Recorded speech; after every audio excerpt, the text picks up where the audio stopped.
Avec G20 en maths, il n'y a jamais de problème, mais que des solutions. Nous allons nous intéresser à la loi exponentielle.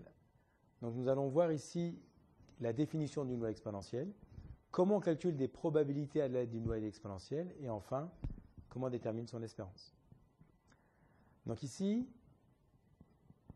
soit lambda un réel strictement positif, donc une variable aléatoire grand X suit une loi exponentielle de paramètre lambda. Lorsque sa densité de probabilité, la fonction ici, définie par f de x égale à lambda exponentielle moins x, et on travaille sur l'intervalle 0 plus l'infini. Donc là, je vais démontrer de manière générale les trois cas de figure de termes de probabilité. Après, c'est des résultats qu'on peut directement appliquer. Donc ici, soit x une variable aléatoire suivant la loi exponentielle de paramètre lambda, donc toujours lambda un paramètre qui est strictement positif, et a et b deux réels strictement positifs également, voire nul. Donc si on veut calculer la probabilité de p de x plus petit que a. Donc lorsqu'on calcule p de x plus petit que a, c'est comme si on calculait la probabilité de x compris entre 0 et a. Donc là, c'est l'intégrale entre a et 0 de la fonction f de x, qui est ici lambda exponentielle moins lambda x dx. Donc une primitive de lambda exponentielle moins lambda x, c'est moins exponentielle moins lambda x. Donc en fait, c'est la forme u' exponentielle u. Donc ça, ce sont les primitives. Donc il y a une fiche, il y a une vidéo, d'accord, qui explique comment on calcule les primitives composées. Donc ici, c'est moins exponentielle moins lambda x. Ensuite, on remplace tout l'x par a, puis tout l'x par 0. Et donc à la fin, il nous reste 1 moins exponentielle moins lambda a. Donc en fait, quand vous voulez calculer la probabilité de p de x plus petit que a, vous pouvez tout directement dire que c'est 1 moins exponentielle moins lambda a. Lorsque vous avez p de x plus grand que a, ici le deuxième cas, p de x supérieur ou égal à a, donc en fait ici je vais passer par l'événement contraire qui est 1 moins p de x inférieur ou égal à a. Parce que ce sont des lois de densité, ce sont des lois continues, et le inférieur ou égal, le strictement, en loi continue, c'est la même chose. Donc on a 1 moins p de x inférieur ou égal à a, donc c'est-à-dire 1 moins la probabilité qu'on a calculée au-dessus, 1 moins exponentielle moins lambda a, donc qui nous donne ici au final exponentielle moins lambda a.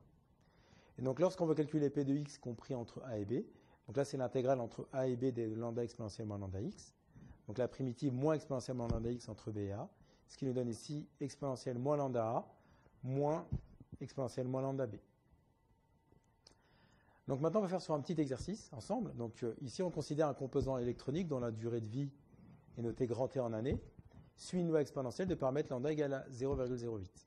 Donc on va calculer les probabilités qu'un tel composant ait une durée de vie donc soit exactement égale à 6 ans, inférieure à 6, supérieure à 8, comprise entre 8 et 12, et puis la durée de vie moyenne d'un tel composant, donc on appelle l'espérance mathématique.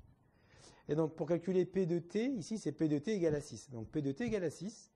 En fait, on va le traduire comme si c'était P de T compris entre 6 inférieur ou égal à 6 et supérieur ou égal à 6. Donc en fait, c'est l'intégrale de f de x entre 6 et 6. Donc c'est 0.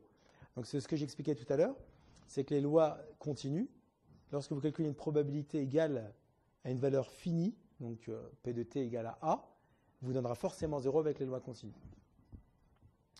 Si on va calculer P de T inférieur ou égal à 6, donc là, on sait que c'est T qui est compris entre 0 et 6, donc c'est l'intégrale entre 0 et 6 de lambda exponentielle moins lambda x. Donc ça nous fait moins exponentielle moins lambda x, entre 6 et 0. Ensuite, je remplace tous les x par 6, puis tous les x par 0, et je n'oublie pas de remplacer le lambda par 0,08, donc ce qui me donne 1 moins exponentielle moins 0,08 fois 6. Donc j'ai calculé la valeur approchée à 10 puissance moins 2, donc 0,38. Si on veut faire P de T supérieur ou égal à 8, donc P de T supérieur ou égal à 8, on a dit tout à l'heure que c'était l'événement contraire, donc c'est 1 moins P de T inférieur ou égal à 8. C'est pour ça que j'écris 1 moins l'intégrale entre 8 et 0 de lambda exponentielle moins lambda x. Donc ça nous fait 1 moins, entre parenthèses, exponentielle moins lambda x entre 8 et 0. Donc au final, il va nous rester exponentielle moins 0,08 fois 8, donc 10 moins 2 près, 0,53. Donc pareil, si on veut calculer ici la durée de vie entre 8 et 12 en année, donc c'est l'intégrale entre 12 et 8 de lambda exponentielle moins lambda x. Donc on calcule sa primitive, puis on remplace après les x par 12, puis les x par 8, et le lambda par 0,08. Ça nous donne au final 0,14. Et si on veut calculer la durée de vie moyenne, donc ce qu'on appelle l'espérance, eh bien pour une loi exponentielle, l'espérance, ici c'est 1 sur lambda. Donc ici on trouve 1 sur 0,08, donc c'est 12,5. Donc la durée de vie moyenne d'un composant électronique, ici dans cet exercice-là, c'est de 12,5 années. Comme tu as kiffé la vidéo et que tu veux des bonnes notes en maths, alors tu mets un pouce bleu, tu t'abonnes à notre chaîne, tu poses un commentaire, on y répond sans problème. Ensuite, on t'embarque avec nous sur gvanmath.com. Des exercices corrigés, des détails de ouf avec ça.